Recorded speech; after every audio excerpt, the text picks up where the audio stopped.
Hey folks, we're coming to you from the workbench, and what do we have here today? You want something strange and weird. We've got strange and weird, and then some.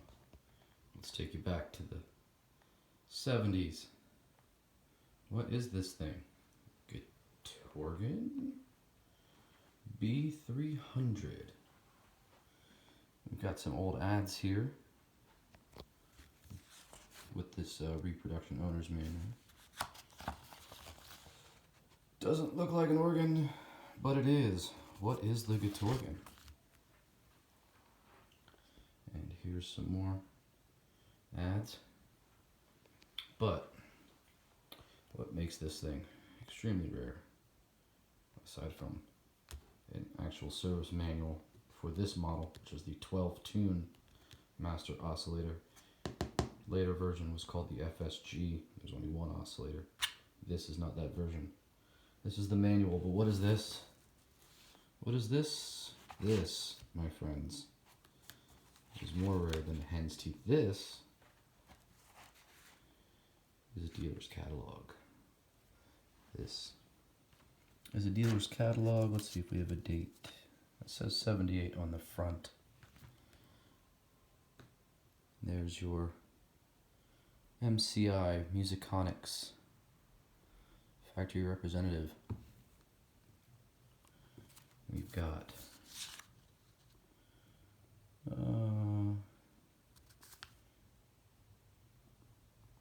here's a dealer letter.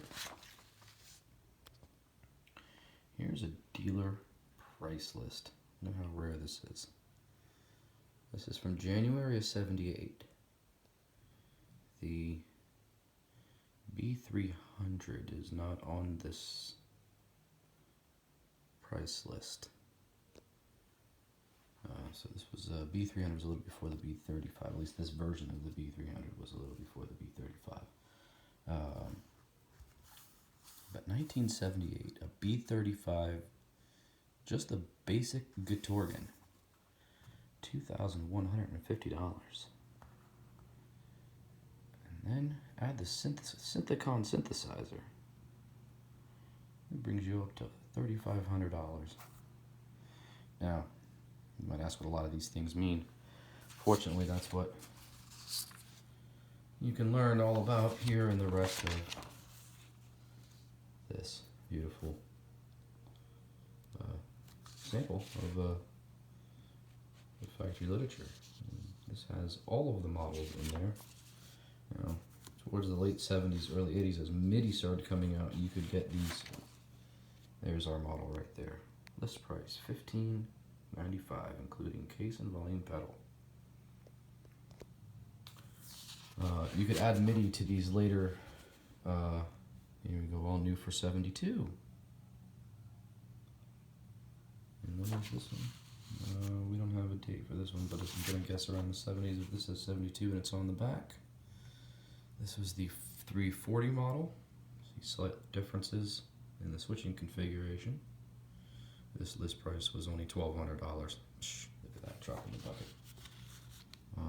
So the B-300 model will definitely be a more deluxe version. Now, Bassmate 2. What is a Bassmate 2? That's your standard bass foot pedal. Well, that looks kind of like it is. It looks just like that guy. And what's this? Really strange beat up looking little thing. Also made by MCI in Waco, Texas. Let's see.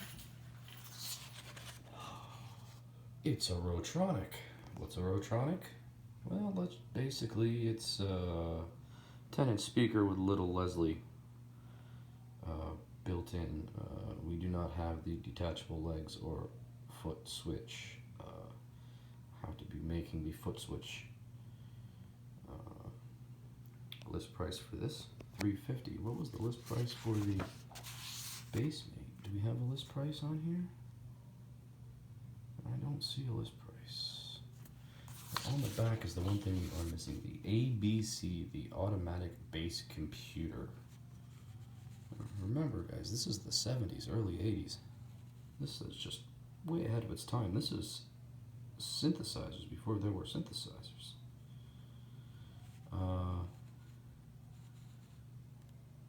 So as you see, this is read some of this if you can check my shaking hands. Used with the Univox SR95. We actually have, it's not here right now, but we have a rhythmer. Pretty much like the SR95, except it also has a speaker built into it. It's also known as a Dunkomatic from before the Univox days. But I digress. So anyway, there's your B-35 model as well. There's the Synthicon specifications. Alright, so enough of all of this. Let's get to the good stuff. Clean up all the fun case candy. Yeah. Oh. Guitorgan B-300. This is the heaviest hollow body you will ever play. It was actually inside of this extremely heavy, what used to be Univox hollow body. I'm not going to take this apart right now. But behind this panel are several, and I mean several, like 4 or so large PC boards. And that is the organ function. Yes, this was MIDI before MIDI was around. How does it work? Well, you've got your controls. This little section right here, very important. This switch, one position. I get ahead of myself. Let's get back this up. How does this work? Okay. These frets are actually 6 individual frets per fret line. As you can see, we start all the way here at the first fret. These diagonal cuts that you see are the individual fret segments. Each fret is individualized, and if you can sort of see the difference here in the neck board, the fretboard. This center strip is a lot darker. What Mr. Bob Morell did was he took these Univoxes and routed out the center channel in the neck. And in that center channel are tiny, tiny, tiny, tiny little wires. Each wire runs to each one of these frets. As you press down on the string, the fret makes contact with the string. String makes contact with the fret, I guess. And that sends your little ground out down to your control card. So you're basically, it's just like playing a Vox or a Farfisa type of electronic organ. As you press down on the string, you're actually pressing down on the key, creating key contact. All of that gets controlled by this guy and this guy. When we are in the flute, you have your drawbars like a regular Hammond, if you will. And then you also have other accordion and vibrato. So you have 3 voices basically on this unit, and then you've got your percussion sustain. I'm sorry, that's a vibraphone. You've got percussion sustain, vibrato, and an octave shift as well. Now, get back to this little guy. This switch right here controls the organ. Think of it kind of like the on and off switch, but not quite. When it's in one position, I believe it's the up. If it's the up position, every time you touch the string to the fret, you'll hear the Guitorgan. You will hear the organ sound. When you slide it down and you make the contact, you will not hear anything unless you also push this momentary button. Now, it's a guitar, right? So you have your standard controls. Everything works just like a regular guitar would. You have two jacks here. This very large 6-pin jack and your standard 1/4-inch guitar. You can use the standard 1/4-inch guitar jack to play just the guitar. That jack,